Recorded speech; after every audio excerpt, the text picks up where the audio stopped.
Alors, que je comprenne bien. Tu n'es au fond qu'un vulgaire gratte-papier pour la marine, c'est ça? La voix de ma mère a tranché à travers la table de banquet, comme une lame dentelée.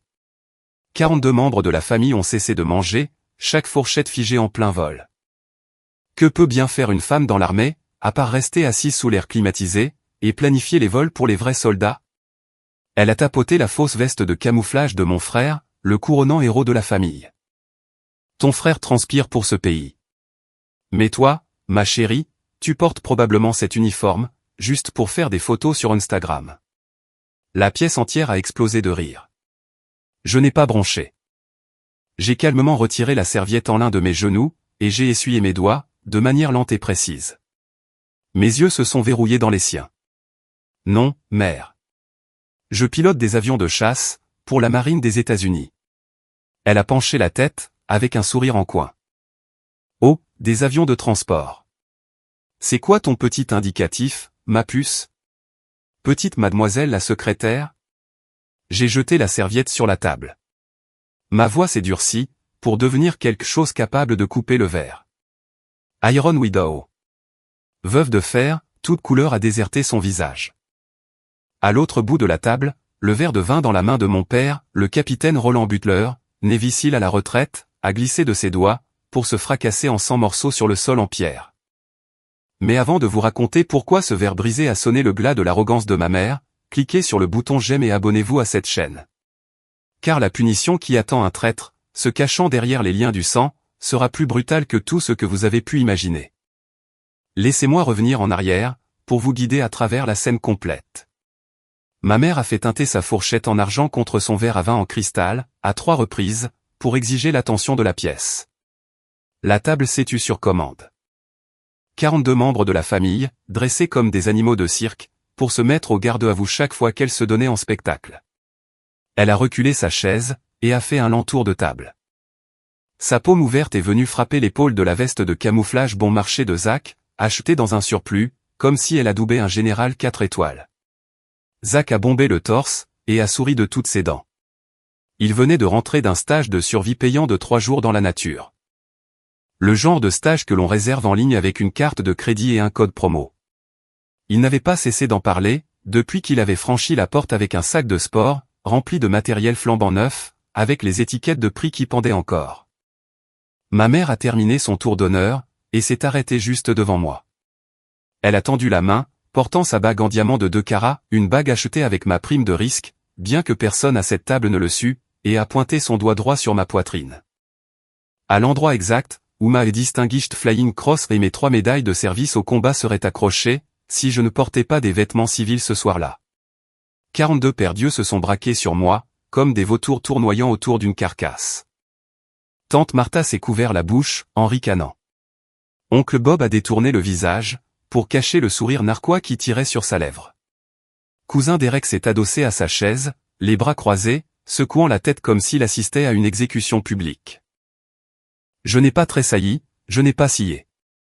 J'ai baissé les yeux vers mon assiette, j'ai pris mon couteau à steak, et j'ai commencé à couper le filet mignon, en carré parfaitement uniforme. Délibéré, chirurgical, chaque coupe identique à la précédente. Mon rythme cardiaque est resté stable, à 60 battements par minute. Je pouvais sentir mon pouls dans mon poignet, et je comptais. À l'intérieur de mon crâne, la cadence de la respiration tactique tournait en boucle automatique. 4 secondes d'inspiration, 4 secondes de pause. 4 secondes d'expiration. Je laissais l'ennemi exposer tout son arsenal d'ignorance et de stupidité, avant de riposter avec une seule munition. Le silence a frappé la pièce comme un changement de pression atmosphérique, quand je n'ai pas pleuré. C'était ce qu'elle voulait. Les larmes, les balbutiements, la petite fille brisée courant vers la salle de bain, pendant que toute la famille riait dans son dos. C'était le scénario qu'elle répétait, depuis 33 ans. Et j'avais cessé de jouer mon rôle. J'ai doucement posé ma fourchette, et j'ai libéré la serviette en l'un de mes genoux. J'ai commencé à écraser mon pouce contre chacune de mes jointures, une articulation à la fois. En appuyant assez fort, pour rendre la peau rouge vif et irritée autour de chaque os. Ce n'était pas de l'anxiété. C'était le rituel inconscient que je faisais, à chaque fois, avant de verrouiller la verrière d'un FAE-18 Super Hornet. L'atmosphère de la pièce a basculé. On pouvait le sentir dans ses dents, la moquerie se dissipait, et quelque chose de plus lourd, de plus dangereux, s'infiltrait pour la remplacer. Le silence d'un officier commandant porte toujours une létalité bien plus grande que n'importe quelle série de jurons. Zach a cessé de mâcher au milieu d'une bouchée, un morceau de viande gonflant sa joue, et ses yeux ont dardé vers notre mère, en quête de secours. La foule a commencé à s'agiter sur ses chaises, ajustant les cols, cherchant les verres d'eau. Il pouvait sentir une pression invisible, écrasant la fausse festivité de l'air, mais il ne pouvait pas la nommer. Et c'est cela qui les mettait mal à l'aise. L'expression « petite mademoiselle la secrétaire » a quitté la bouche de ma mère, comme un crachat sur un trottoir brûlant. Mais le véritable mal, la vraie cruauté qui se cachait en dessous, était une vérité que personne à cette table n'avait jamais entendue. Chaque facture de ce somptueux dîner d'anniversaire, le vin argentin importé, les morceaux de bœuf de premier choix du traiteur, les centres de table floraux arrangés à la main, la robe en soie moulant le corps de ma mère, et même la veste de camouflage bon marché sur le dos de Zach. Absolument tout avait été facturé sur ma carte de crédit. La mienne. Cet argent, c'était ma prime de risque. Gagnée à 400 nœuds, en encaissant 7G à travers les tirs anti-aériens, sans rien d'autre entre moi et un missile solaire, qu'une verrière en titane, et une prière que je ne prenais même pas la peine de dire à voix haute. Elle dépensait mon sang, pour acheter une couronne en or à son fils inutile, tout en m'écrasant le visage dans la boue, juste pour prouver qu'elle occupait toujours le trône. C'est à cela que ressemble vraiment la cruauté familiale. Ils savent exactement ce que vous avez sacrifié. Ils mémorisent chaque centime, chaque cicatrice, chaque nuit blanche que vous avez passée à le gagner. Et puis, ils effacent tout cela devant 42 témoins, juste pour vous rappeler que vous ne serez jamais classé plus haut que la saleté sous leurs chaussures. Je ne me suis pas expliqué. Je ne me suis pas défendu. J'ai claqué la serviette sur la table polie. Un seul craquement sec, qui a fait pivoter toutes les têtes de la pièce, comme un coup de feu. Mon regard a quitté ma mère, et s'est enfoncé, comme un clou de chemin de fer, droit dans les yeux de mon père en bout de table. Le capitaine Roland Butler. Navy SEAL à la retraite, 3 tours de combat, une poitrine couverte de médailles, et un placard rempli de mensonges. Quand j'ai prononcé les mots « Iron Widow », je les ai dit lentement. J'ai sculpté chaque syllabe dans le granit, et je les ai enfoncées, une par une, dans ses tympans. Le verre de vin a glissé de ses doigts, au ralenti. Il a heurté le sol en pierre, et a explosé. Le vin rouge a aspergé son pantalon kaki hors de prix, comme du sang artériel. Sa bouche s'est entr'ouverte. Sa poitrine s'est soulevée en halètement court et paniqué. La pièce entière a sombré, dans un silence de mort. Il ne tremblait pas de fierté. Il tremblait d'une terreur pure. Parce que le cadavre psychologique qu'il avait enterré dans le jardin il y a 10 ans, venait d'être exhumé, et jeté sur la table du dîner, devant toutes les personnes à qui il avait menti. 15 ans plus tôt. Le vieil abri de jardin, derrière la maison des Butler. L'air sentait l'huile de moteur, et le contreplaqué pourri. Zach venait de recevoir un simulateur de vol militaire à 3000 € de notre mère, complet avec une réplique de manette des gaz, un joystick à retour de force, et 2 moniteurs à écran large. Il a joué avec pendant exactement 2 jours, s'est ennuyé, et l'a abandonné dans un coin, où il a pris la poussière, à côté d'une tondeuse à gazon cassée. Moi, j'avais passé 3 mois à laver les voitures du quartier à 5 € l'unité, économisant 67 €, dans une boîte de café cachée derrière le chauffe-eau. Tout ça, pour acheter un seul manuel d'aérodynamique d'occasion de la marine, dans un surplus situé à 40 minutes de bus. Ma mère a trouvé le livre sous mon matelas, alors qu'elle changeait les draps. Elle a fait irruption dans ma chambre sans frapper, serrant le manuel dans son poing, comme s'il s'agissait d'un objet de contrebande. Puis, elle me l'a lancé directement au visage. La couverture rigide a tranché une fine ligne nette de sang sur ma pommette, juste en dessous de mon œil gauche. Tu trouves ça drôle? Tu essaies de faire honte à cette famille. Elle hurlait, les veines de son cou saillant, ses 2 mains déchirant la couverture, comme si elle vidait un poisson sur le comptoir de la cuisine. Les femmes de cette maison sont nées pour tenir le front intérieur. Ne rêve même jamais d'empiéter sur le territoire de ton père et de ton frère. Elle a balayé les pages déchirées en un tas, et les a jetées dans la poubelle rouillée près de la porte de l'abri, sur du marc de café et des trognon de pommes pourries. J'avais 18 ans. Le sang gouttait de ma joue sur mon t-shirt. Je n'ai pas crié, je n'ai pas pleuré, je n'ai pas argumenté. Je suis resté parfaitement immobile, jusqu'à ce que ses pas résonnent dans le couloir, et que la porte de la chambre claque assez fort pour faire trembler les charnières. Puis, j'ai marché jusqu'à la poubelle. J'ai plongé mes 2 mains dans les ordures humides et puantes, et j'ai sorti chaque page déchiquetée, une pièce à la fois, en les pinçant du bout des doigts. Je me suis agenouillé sur le sol en béton froid, et je les ai étalés dans l'ordre, faisant correspondre les bords déchirés comme un puzzle. Puis, je les ai recollés, bande par bande, en utilisant un rouleau de ruban adhésif d'emballage transparent, que j'avais pris dans le garage. Chaque morceau de ruban adhésif que je pressais, tuait quelque chose de doux en moi. Quelque chose qui avait l'habitude de tressaillir, quelque chose qui espérait encore qu'elle changerait. Je l'ai scellé, je l'ai gelé à mort. Au moment où j'ai terminé, le manuel était à nouveau entier. Balafré, froissé, taché de café et de pourriture de fruits, mais lisible. Cette nuit-là, allongé sur mon lit avec un livre rafistolé et une coupure sur le visage, j'ai compris avec une clarté totale et glaciale, cette maison n'était pas un foyer. C'était un territoire hostile, et j'aurais besoin d'une discipline de fer, pour survivre aux embuscades psychologiques quotidiennes, lancées depuis l'intérieur de mes propres murs. Le lavage de cerveau de ma mère n'était pas impulsif. C'était une campagne à long terme, avec des phases stratégiques et des renforts. Quand j'ai obtenu mon diplôme en tête de ma promotion à l'Académie navale, première en résultats scolaires, première en conditions physiques, sélectionnée pour la formation de pilote de chasse parmi plus de 600 autres candidats, elle s'est portée pâle, et n'a pas assisté à la cérémonie. Mais 3 mois plus tôt, elle avait organisé un barbecue dans le jardin, avec un gâteau décoré sur mesure, et une bannière indiquant « Notre héros ». Tout cela, parce que Zach avait été promu superviseur d'équipe à l'épicerie du coin. Pendant les vacances de Thanksgiving, alors que j'étais enterré dans la formation serrée, survie, évasion, résistance, évasion, le genre de programme où il vous simule des noyades, vous enferme dans une boîte, et brise votre volonté pendant 72 heures d'affilée, elle a dit à tous les oncles.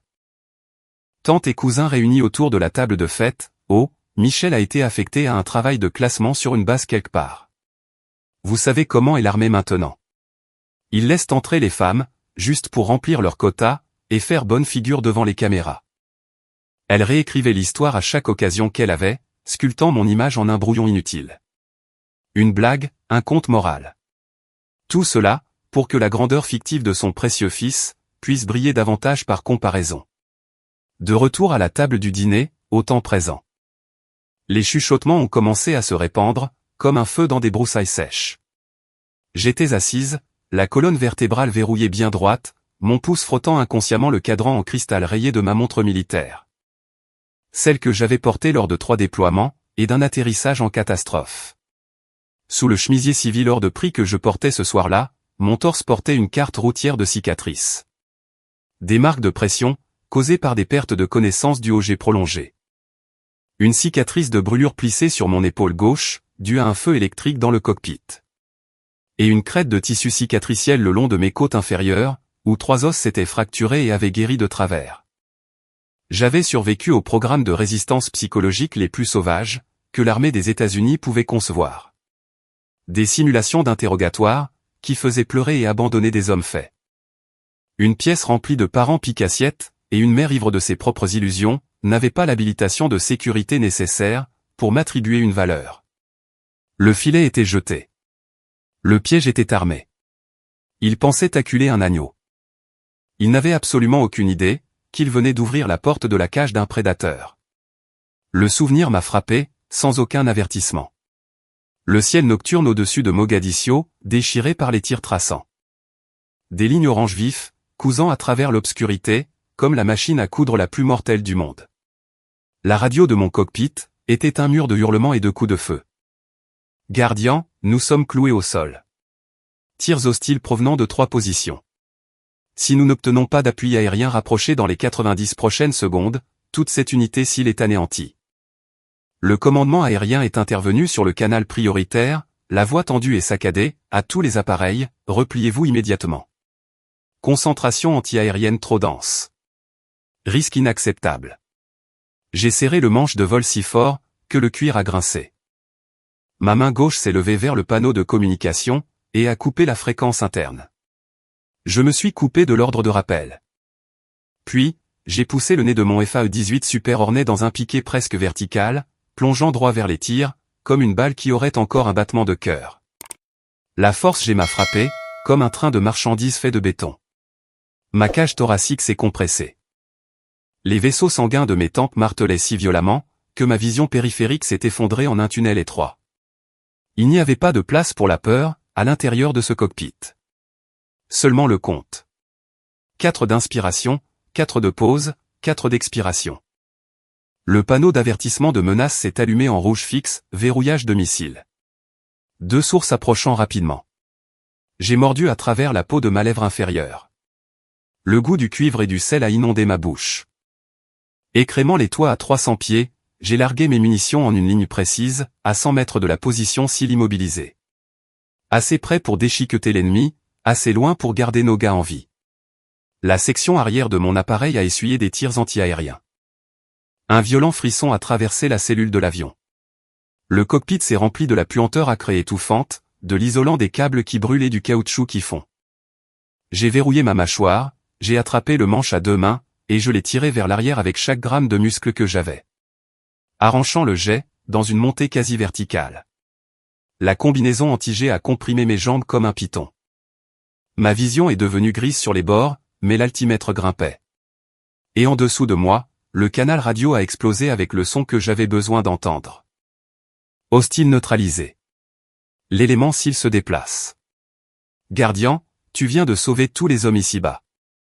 2 semaines plus tard, au centre médical régional de Landstuhl, en Allemagne. J'étais allongé sur le dos, dans une blouse d'hôpital, avec 3 côtes fêlées maintenues par du ruban chirurgical, une perfusion dans le bras, et un goutte à goutte de morphine que je refusais d'utiliser. Parce que je voulais ressentir chaque seconde, de ce qui allait suivre. Le général commandant est entré dans ma chambre, flanqué de 2 aides de camp. Il a jeté un dossier classifié sur mon lit. Savez-vous qui commandait l'équipe SEAL? Vous venez de risquer votre vie pour le capitaine Roland Butler. Votre père. Il a fait une pause, observant mon visage pour y chercher une réaction. Il a vu le numéro d'identification de votre appareil sur le rapport de fin de mission. Il sait exactement qui a effectué ce vol. Il sait que sa fille est celle qui a sorti toute son équipe de la zone de tir. Mon cœur s'est arrêté pendant un demi-battement. Puis il a redémarré, et j'ai attendu. J'ai attendu un appel téléphonique, un message vocal, un SMS, un mot manuscrit transmis par l'aumônier. N'importe quoi. 1 jour, 2 jours, 1 semaine, 2 semaines, 1 mois ont rampé. Mon téléphone est resté sur la table de chevet, pendant tout ce temps, aussi silencieux qu'une pierre tombale dans un cimetière vide.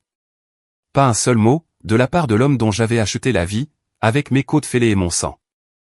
3 jours après l'opération, la porte de ma chambre d'hôpital s'est ouverte. Je m'attendais à une infirmière. Au lieu de cela, un mur de muscles et de fumée de cigares a rempli l'embrasure. Le premier maître, Master Chief, Masonai. Le plus ancien frère d'armes de mon père, un homme qui avait traîné des opérateurs blessés hors de bâtiment en feu d'un seul bras, tout en tirant au fusil de l'autre, se tenait au pied de mon lit. Il n'a pas apporté de fleurs. Il a apporté une bouteille de bourbon, et 2 gobelets en carton. Il a tiré la chaise en métal pour les visiteurs, s'est assis sans un mot, et a versé l'alcool. Nous avons bu en silence, pendant 1 minute entière. Puis, il a posé son gobelet, et m'a regardé avec ce genre d'yeux, qui ont vu des hommes mourir de près. J'étais à la radio cette nuit-là, commandant. J'ai tout entendu. Ton vieux sait que c'était toi. J'ai hoché la tête. Il s'est penché en avant. Et il n'a pas appelé. Ce n'était pas une question. J'ai secoué la tête. La mâchoire de Mason s'est contractée, jusqu'à ce que les cicatrices sur son cou deviennent blanches. Il s'est penché, et a serré ma main une fois. Une poigne dure, brève, celle d'un homme qui ne gaspille pas ses gestes. Bien reçu. Je m'en souviendrai. Il s'est levé, a vidé son gobelet, l'a écrasé dans son poing, et est sorti. Cette visite de 10 minutes contenait plus de loyauté, que 33 ans de dîner de famille Butler réunis. Un étranger, lié par le combat, avait fait ce que mon propre sang refusait de faire, être là. L'éclat de vérité m'a finalement frappé. Mon père a choisi la lâcheté. Il est rentré chez lui sain et sauf, a franchi la porte d'entrée, et a accepté l'accueil du héros. Ma mère drapée sur lui, comme une couronne de laurier. Il s'est assis à cette table de dîner, et la laisser porter un toast à sa bravoure. Alors qu'il savait. Il savait avec une certitude absolue et documentée, que sa survie avait été achetée par la fille qu'elle appelait une secrétaire. Il a choisi le silence, parce que l'ego de sa femme était plus terrifiant pour lui, qu'un champ de bataille rempli de combattants ennemis. Il lui a permis de continuer à se moquer, à rabaisser et à humilier l'enfant qu'il avait sorti, hurlant, de la boue à Mogadiscio. Parce que confronter la vérité, lui aurait coûté sa place confortable en bout de table. Cette nuit-là, à l'hôpital, en fixant un téléphone qui ne sonnerait jamais, la fille qui aspirait autrefois à l'approbation de son père, est finalement morte. Je ne l'ai pas pleuré. J'ai signé le certificat de décès moi-même, je l'ai plié en deux, et je l'ai classé dans le même compartiment verrouillé, où je stockais chaque débriefing de mission ratée. Iron Widow était née, et elle n'avait pas hérité de la faiblesse.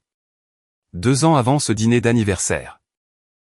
Une étendue de plage déserte en Floride, de nuit. Je marchais pieds nus sur le sable froid et tassé, ma veste de service jetée sur une épaule. Le capitaine Roland Butler se tenait à 3 mètres devant moi, le dos tourné. Sa main droite écrasait une canette de bière en aluminium bon marché, serrant jusqu'à ce que le métal plie et craque. Il ne pouvait pas me faire face. La confession est sortie de travers, emportée par le vent. Je sais que c'était toi, cette nuit-là au-dessus de Mogadiscio. Toute l'équipe. Nous te devons tout. Sa voix était comme du verre brisé dans un sac en papier. Petite, pathétique, avalée tout entière par les vagues.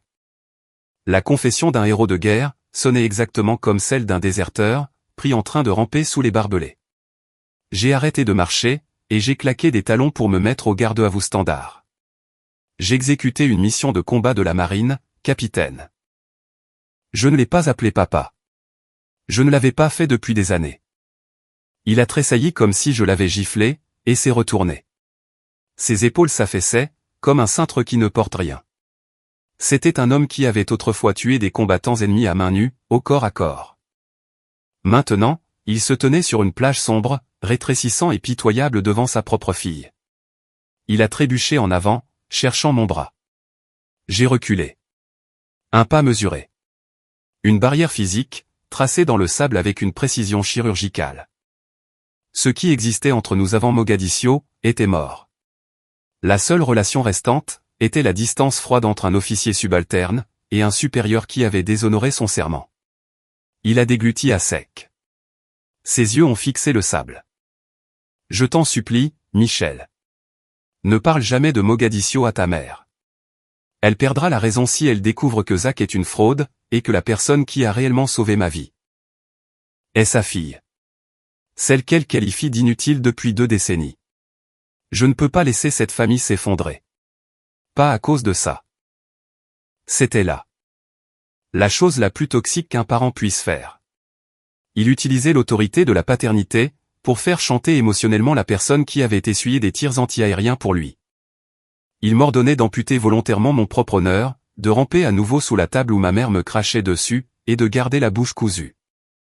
Tout cela, pour que sa femme puisse continuer à vivre dans sa confortable illusion, et pour que son fils inutile puisse continuer à porter une gloire qui m'appartenait. Je l'ai jaugé de la tête aux pieds, lentement. De la façon dont un officier commandant inspecte un subordonné, qui a échoué à toutes les normes. Donc, vous avez vendu votre honneur militaire, et le sang de votre fille, pour protéger cette façade pourrissante. J'ai tourné les talons. Mes pieds nus ne faisaient aucun bruit sur le sable mouillé.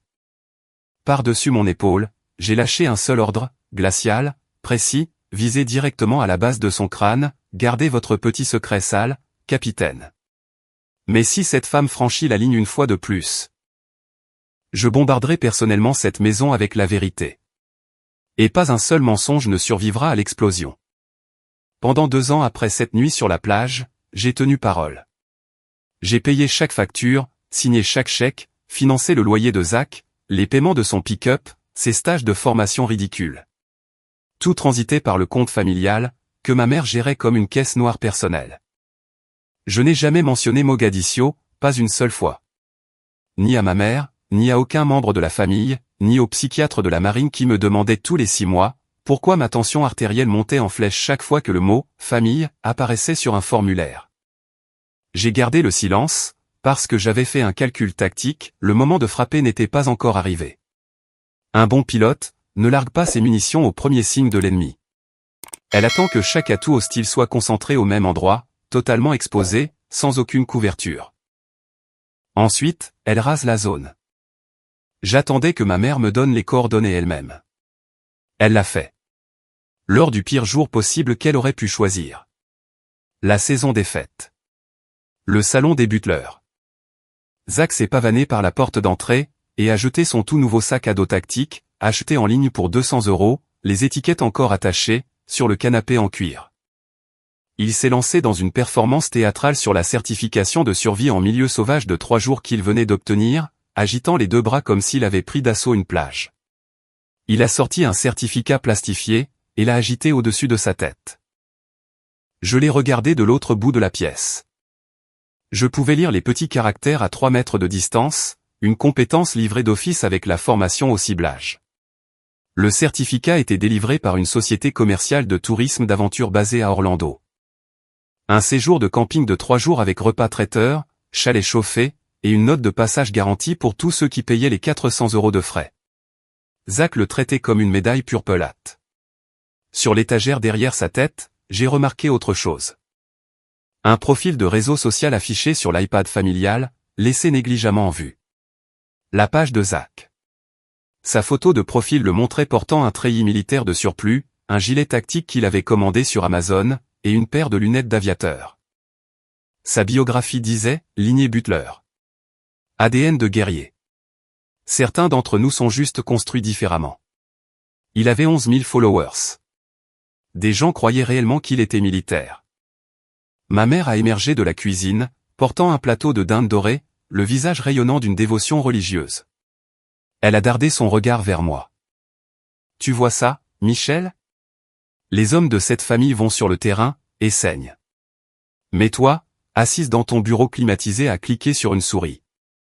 Que pourrais-tu bien savoir sur le sacrifice ? L'armée te paie basiquement pour exister. » J'étais assise dans le fauteuil en cuir près de la fenêtre. Un chiffon huilé dans la main droite, glissant lentement le long du canon de mon pistolet de service, en train de démonter et de nettoyer mon arme. Le même rituel que j'avais accompli 1000 fois, sur les ponts des porte-avions et dans les bases d'opérations avancées. Quand ces mots ont atteint mes oreilles, mes mains n'ont pas fait de pause, pas même un dixième de seconde. J'ai glissé le chargeur plein dans la crosse. Clic. Un seul son métallique et sec, qui a percé le bruit de la pièce, comme un point venant s'abattre à la fin d'une phrase. Mes yeux ont balayé le coin opposé. Mon père était assis dans son fauteuil inclinable. À l'instant où mon regard s'est dirigé vers lui, il a levé la section sportive de son journal, et a caché son visage entier derrière, prétendant qu'il n'avait pas entendu un seul mot de ce que sa femme venait de dire. Sa complicité silencieuse depuis l'ombre, m'a retourné l'estomac bien plus violemment, que ne pourrait jamais le faire l'ignorance bruyante de ma mère. Sur le comptoir de la cuisine derrière elle, j'ai repéré une pile de reçus éparpillés à côté de l'étagère à épices. Chacun d'entre eux, la dinde, le vin, les décorations, la nouvelle nappe. Tout était facturé sur ma carte de crédit militaire. Je n'ai pas eu besoin de les ramasser. J'avais déjà mémorisé le relevé mensuel au centime près. Ma mère est passée devant moi, et sa chaussure a accroché le bout de mes bottes de service, parfaitement alignées contre la plainte. Un coup de pied délibéré. Quand le dîner sera fini, tu es de corvée de vaisselle et de nettoyage. Ton petit travail de bureau pépère te laisse plein d'énergie. Ton frère revient du terrain. Il a besoin de se reposer et de récupérer. Elle tentait de dépouiller un commandant de la marine de son grade, à l'intérieur de sa propre maison. De transformer une pilote de chasse décorée, en une domestique de cuisine, dans une maison où chaque facture d'électricité, chaque paiement hypothécaire, chaque prime d'assurance, provenait de mon compte. J'ai enclenché la sécurité du pistolet, je l'ai posé sur la table basse en verre avec un clic doux et délibéré. Je me suis levé du fauteuil lentement. Toute ma hauteur, une carrure bâtie par le conditionnement au siège éjectable et l'entraînement à la tolérance au jet, me plaçait une demi-tête au-dessus de la femme qui m'aboyait des ordres. J'ai regardé à travers le sommet de son crâne, au-delà de ses yeux, au-delà de son cerveau, à travers l'arrière de sa tête et vers l'extérieur. Protocole de détachement émotionnel. La technique qu'il nous enseignait dans la formation à la résistance psychologique. Le sujet en face de vous n'est pas votre mère. C'est une ressource hostile, qui teste les faiblesses de votre périmètre.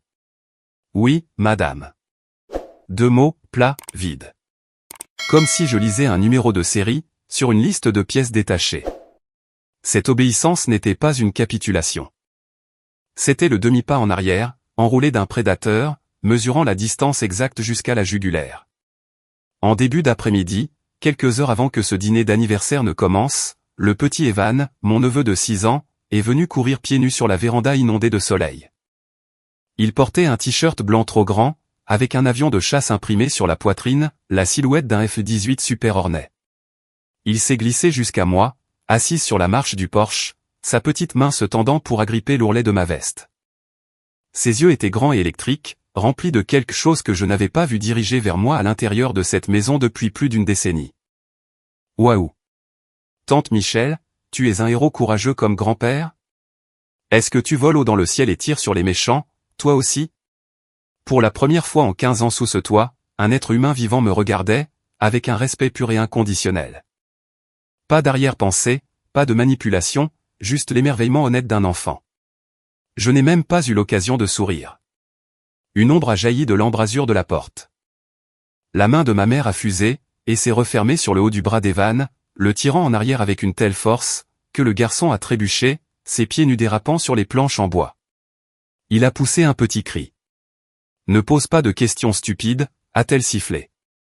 Sa voix était aiguë et venimeuse, ses yeux me brûlant comme si j'étais une intruse. Ta tante passe ses journées à taper sur un ordinateur. Faire la guerre, c'est un travail d'homme, dans la famille Butler.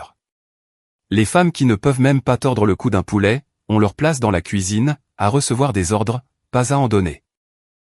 Elle ne se contentait pas de voler mon identité. Elle ne faisait pas que réécrire mes états de service, pour la 100e fois.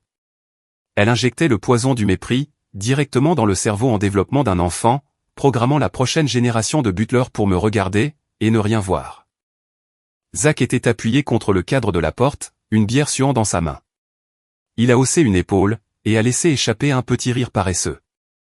Approbation. Soutien. Le fils qui n'avait jamais gagné le moindre cal sur ses mains pour protéger ce pays, hochait la tête, pendant que sa mère apprenait à son enfant à cracher sur la femme qui l'avait fait. Je me suis abaissé lentement, un genou touchant le sol en bois du Porsche. J'ai entièrement effacé ma mère de mon champ de conscience. Elle a cessé d'exister, dans ma réalité opérationnelle. J'ai regardé droit dans les yeux embués d'Evan, ma voix devenant basse et lourde, portant le poids du métal fracturé refroidissant après un impact.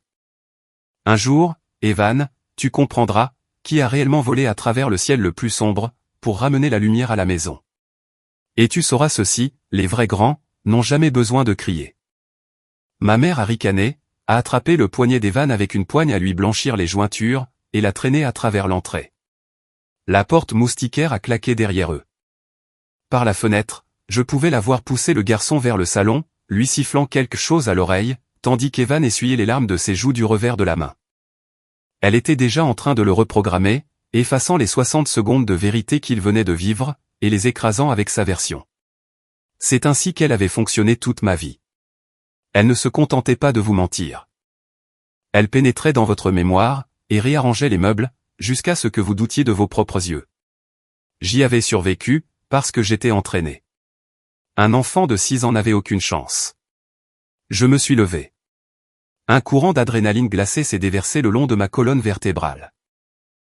L'ultime frontière venait d'être franchie. Elle pouvait calomnier mon nom. Elle pouvait vider chaque euro de mes comptes. Elle pouvait empoisonner chaque membre de la famille contre moi, d'ici jusqu'à la tombe. J'avais absorbé tout cela pendant des années, sans me briser. Mais corrompre l'esprit d'un enfant innocent, charger son sectarisme dans un garçon de 6 ans, comme on charge des munitions dans une arme. C'était la ligne rouge. J'ai plongé la main dans ma poche poitrine, et j'ai sorti mon téléphone militaire crypté. J'ai fait défiler les contacts, jusqu'à celui enregistré sous un seul mot, aïe. J'ai tapé un message tactique avec mes 2 pouces. Coordonnées de la résidence Butler. Le périmètre a été franchi. Demande d'appui aérien rapproché immédiat. J'ai appuyé sur envoyer, remis le téléphone dans ma poche, et passé la paume de ma main sur le devant de ma veste, pour lisser le tissu. L'arrêt de mort avait été signé, scellé, et expédié. Au moment où les bougies de mon gâteau d'anniversaire seraient allumées ce soir, l'empire de mensonges brûlerait encore plus fort. La plus grande cruauté qu'une famille puisse infliger, ce ne sont pas les ecchymoses ou les os brisés. C'est de laver le cerveau de leurs enfants, pour qu'ils méprisent la personne même qui les aime le plus. Si vous avez déjà dû ravaler votre propre rage, et regarder en silence, pendant que quelqu'un en qui vous aviez confiance piétinait vos limites, allez-y, cliquez sur le bouton j'aime de cette vidéo dès maintenant. Parce que la contre-attaque d'Iron Widow ne fait que commencer. La chronologie nous ramène à l'instant présent, à la table du dîner. Le son du verre de vin de mon père explosant contre le sol en pierre, résonnait encore sur les murs, comme un coup de feu dans une cathédrale. Ma mère a titubé, reculant d'un demi-pas. La couleur avait complètement évacué son visage, ne laissant qu'un masque de fond de teint sur une peau grise. Elle a forcé un sourire tordu et désespéré, l'ultime réflexe d'un dictateur, qui vient de remarquer que la foule a cessé d'applaudir. Quoi? C'est quoi ce nom ridicule? Tu inventes des noms de films de super-héros maintenant, pour impressionner la famille, Michel? Elle a aboyé cela comme un ordre, mais le dernier mot s'est effrité. Sa voix a déraillé. Elle pouvait sentir le trône trembler sous elle, chaque boulon se desserrant, et elle s'agrippait à n'importe quoi pour le faire tenir. Je n'ai rien dit, pas une seule syllabe. J'ai reculé derrière ma chaise, j'ai croisé les mains dans le bas de mon dos, et j'ai écarté mes pieds, précisément de la largeur des épaules. Repos de parade. La posture qui dit « je ne suis pas à l'aise ». Je ne capitule pas, et je n'ai pas fini. Je dégageais la ligne de tir, pour les renforts. Le silence qui a suivi s'est étiré pendant exactement 5 secondes, une éternité à l'intérieur d'une pièce pleine de respiration retenue. Assez longtemps, pour que 42 parents remarquent la panique incontrôlée, qui inondait le colonel Roland Butler. Il s'agrippait la poitrine à 2 mains. La sueur a jailli sur son front, en grosses gouttes roulantes qui coulaient de sa mâchoire. Sa respiration se faisait par halètements saccadés et désespérés. Il ressemblait à un homme qui regardait le compte à rebours du détonateur atteindre 0. Parce que c'était le cas. La porte d'entrée en chêne, du bois massif, pesant près de 100 kilos sur des charnières en laiton, a explosé vers l'intérieur, frappant la butée murale avec un claquement sec. Pas de sonnette, pas de petits coups polis à la porte. Juste le bruit de talons de bottes massifs et délibérés, martelant le sol carrelé. Boum, boum, boum. Une montagne de muscles balafrés et de violence contrôlée, a rempli l'embrasure de la porte. Uniforme de cérémonie complet de la marine. La poitrine tapissée de 6 rangées de rubans de campagne, de décorations de combat, et d'une bronze star avec l'insigne VE de la vaillance, que la plupart des civils ne pourraient même pas nommer. Le premier maître, Mason Eye. L'odeur amère et acide de la fumée de cigare, et le calme meurtrier incomparable d'un homme qui a mis fin à des vies à bout portant, ont déferlé dans la pièce, comme une onde de choc. Cela a balayé le nuage de parfums de grands magasins et la prétention bon marché, en un seul souffle. 42 bouches ouvertes se sont figées.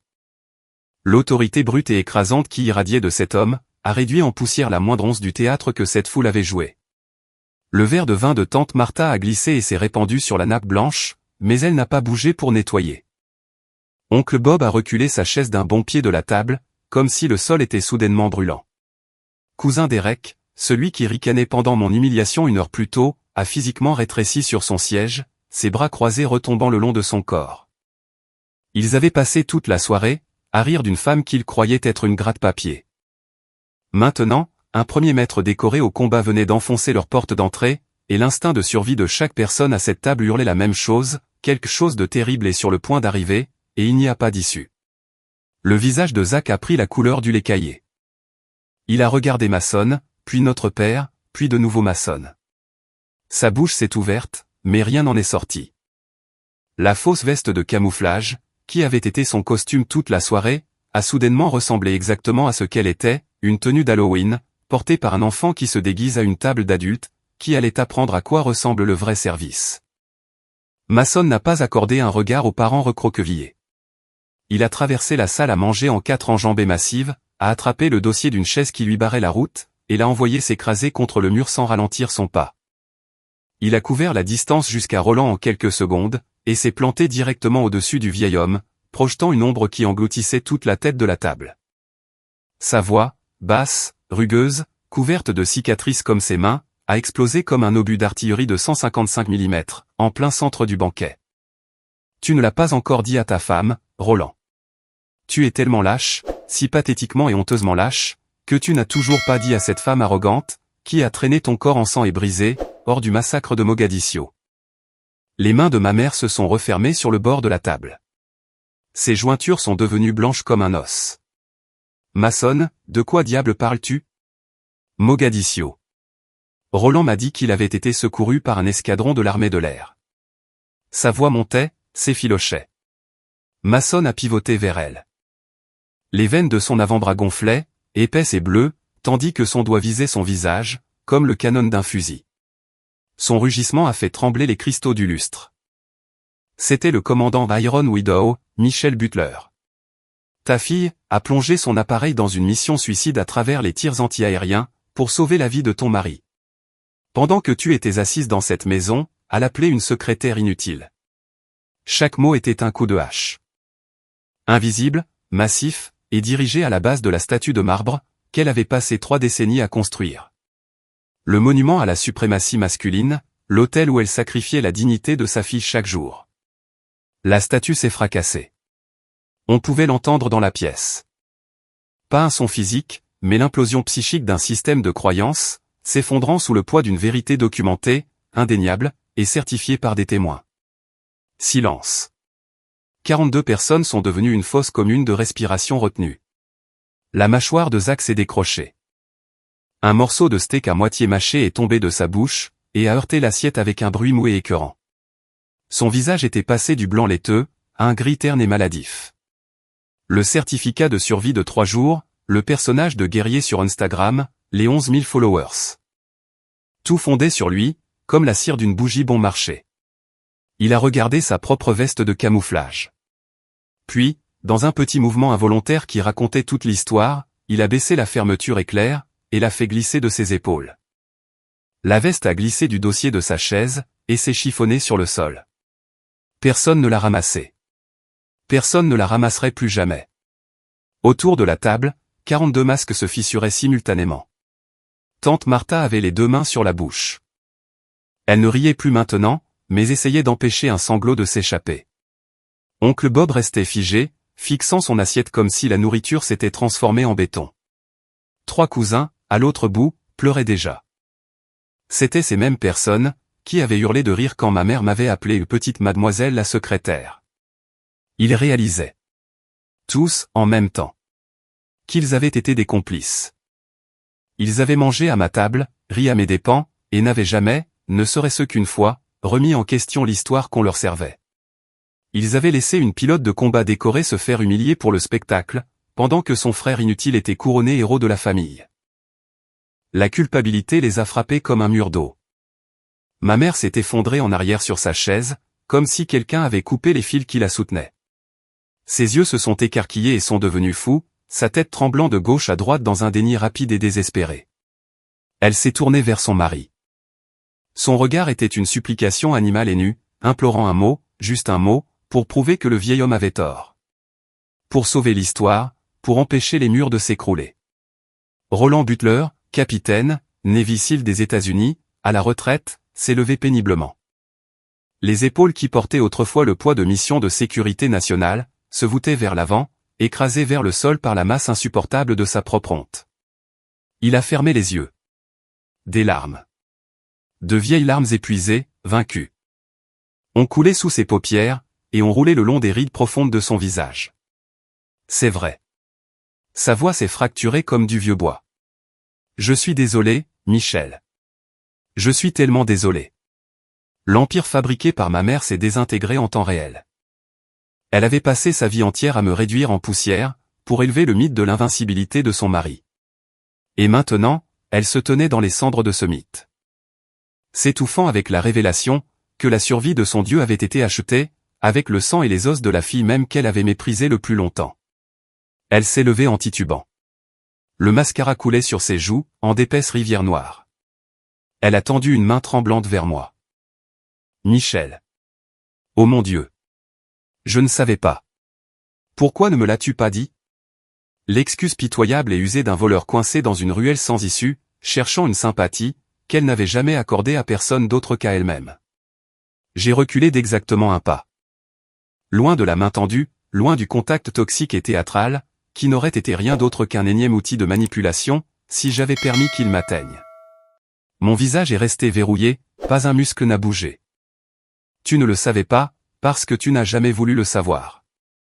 Le silence de papa t'a tendu le couteau, mère, et tu m'as poignardé dans le dos avec chaque jour, sans jamais rater ta cible.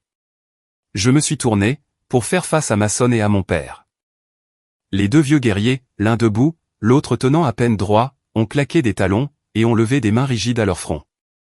Un salut militaire, qui m'était rendu avec le genre de respect absolu et inébranlable, qu'aucune somme d'argent, aucun nom de famille, et aucune performance à une table de dîner ne pourra jamais acheter. J'ai porté ma main droite à mon front, je l'ai rendue avec la précision d'un manuel d'instruction, je l'ai tenue pendant 2 secondes complètes, puis j'ai baissé le bras. J'ai pivoté sur mon talon, et j'ai franchi la porte d'entrée directement, sans regarder en arrière. Derrière moi, les bruits de sanglots, de cris, et de chaises raclant le sol en pierre, se sont évanouis dans le vide. J'étais déjà parti. 6 mois après le jugement. Le tarmac de la base aéronavale de Pensacola, miroitait sous la chaleur brutale de midi. Je me tenais au garde-à-vous sur la plateforme surélevée des remises de prix, la mâchoire verrouillée, la colonne vertébrale soudée droite. Mon uniforme de cérémonie bleu, repassé avec des plis assez nets pour faire couler le sang. L'amiral s'est avancé, tenant un écrin doublé de velours. Il a soulevé la médaille de L, commendation médaille, avec l'insigne VU de bronze pour vaillance, et l'a épinglée sur le côté gauche de mon uniforme, directement au-dessus de mon cœur. Derrière moi, et un pas sur la gauche, le premier maître Masonaille, se tenait au repos de parade dans son propre uniforme de cérémonie. Son visage balafré figé dans la pierre. Sa présence, un mur inamovible de solidarité, qu'aucun parent par le sang, n'avait jamais été capable de bâtir. En contrebas de la plateforme, dans la rangée la plus éloignée des gradins, perdue dans un océan de milliers de militaires au salut, était assise ma famille. Ma mère portait une robe grise simple. Pas de bijoux, pas de maquillage. Ses épaules étaient affaissées vers l'intérieur, comme si elle essayait de se replier, pour prendre la plus petite forme possible. Elle n'a pas parlé. Elle n'a pas fait de signe. Elle est restée assise là, très immobile, absorbant la punition de la vérité. La cérémonie s'est terminée. L'océan d'uniforme s'est brisé et s'est dispersé. Roland a roulé vers moi en fauteuil roulant, les bras tremblants à chaque poussée des jantes. Ma mère marchait derrière lui, pas à côté de lui. Ses doigts entrelacés devant elle, les yeux fixés au sol, trop terrifiés pour occuper le même espace que l'homme qu'elle contrôlait autrefois totalement. Ils se sont arrêtés à 3 pas de ma position. Roland a glissé ses doigts raides et calleux dans sa veste, et a retiré ça, challenge coin, des cils. Ce petit disque de bronze lourd, qui prouvait qu'il avait traversé le feu, et en était ressorti vivant de l'autre côté. Il s'est penché en avant dans le fauteuil. Sa main tremblait violemment. Il a placé la pièce dans ma paume ouverte, et a refermé mes doigts dessus. Elle t'a toujours appartenu, Michel. Tu es le seul véritable acier, de cette lignée. La pièce était chaude, plus lourde qu'elle n'y paraissait. Je pouvais sentir l'emblème en relief du trident, et d'un aigle, s'enfoncer au centre de ma paume. Exactement le même symbole que j'avais vu sur l'uniforme de mon père quand j'étais petite fille. Celui que je traçais du bout du doigt pendant qu'il dormait sur le canapé, rêvant du jour où il me dirait qu'il était fier. Ce jour n'était jamais venu de son plein gré. Il avait fallu l'extraire de force, par un vieux guerrier enfonçant une porte, et hurlant la vérité dans une pièce pleine de menteurs. J'ai refermé mon poing sur la pièce, et je l'ai gardé le long de ma jambe. Loin derrière eux, Zach se tenait seul, près d'un arbre du parking. La tête baissée, un sac de sport pendant mollement de l'une de ses mains. Chaque trace de fanfaronnade, chaque gramme de gloire empruntée, avait été brûlée en lui. Il était un uniforme vide, sans personne à l'intérieur. Ma mère a levé les yeux vers les miens. Ces mêmes yeux, qui autrefois dégoulinaient de supériorité et de mépris, ne contenaient plus maintenant qu'une vénération creuse et douloureuse. Et une culpabilité si énorme, qu'elle la dévorait visiblement vivante, de l'intérieur. Ses lèvres étaient sèches et gercées. Elles ont bougé avec effort, et sa voix est sortie en morceaux. Je suis fier de toi. S'il te plaît. Pardonne-moi. Capitulation totale. Une personne abusive, s'extirpant des décombres pour briser sa propre arme en deux, et déposer les éclats à mes pieds. Une reddition si complète, qu'elle ne laissait rien debout. Je les regardais. Un regard qui passait nettement à travers la peau et les os, tranchant, stable, ne manquant rien, mais ne portant absolument aucune chaleur. Je ne me suis pas précipité pour la serrer dans mes bras. Je n'ai pas dit « Je t'aime, maman ». Je n'ai pas pleuré. Je lui ai offert un petit sourire contrôlé. Diplomatique. Le genre d'expression polie que l'on offre à un dignitaire étranger, en qui on n'aura plus jamais confiance, tant qu'on vivra. Merci, madame. Ce mot, madame, s'est enfoncé dans sa poitrine, comme une pointe d'acier enfoncée par un marteau. Pas mère, pas maman. Madame. Les dégâts avaient été arrêtés. L'hémorragie était terminée. Mais la frontière, le périmètre en acier trempé, avait été enfoncé dans le sol de manière permanente. Et aucune quantité de larmes ou d'excuses ne pourrait jamais arracher ces piquets.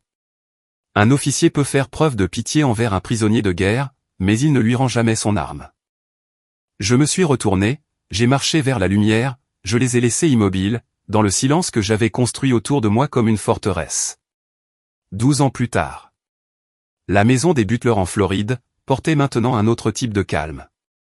Pas le silence tendu et étouffant des secrets, mais quelque chose de propre. Quelque chose qui avait été récuré du poison. Evan, l'enfant de 6 ans aux grands yeux, qui avait autrefois agrippé l'ourlet de ma veste sur ce porche, avait maintenant 18 ans.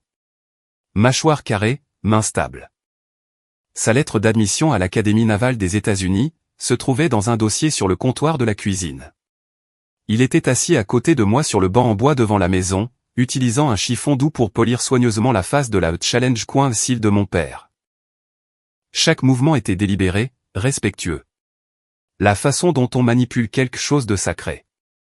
Son sac de sport préparé était posé près de la porte d'entrée. Vert olive, de taille réglementaire, son nom poché en lettres majuscules blanches sur le côté. À l'intérieur, se trouvait le même manuel d'aérodynamique de la marine, que j'avais recollé sur un sol en béton, quand j'avais son âge. Je le lui avais donné pour son 16e anniversaire. Avec le ruban adhésif, les cicatrices, les taches de café et tout le reste.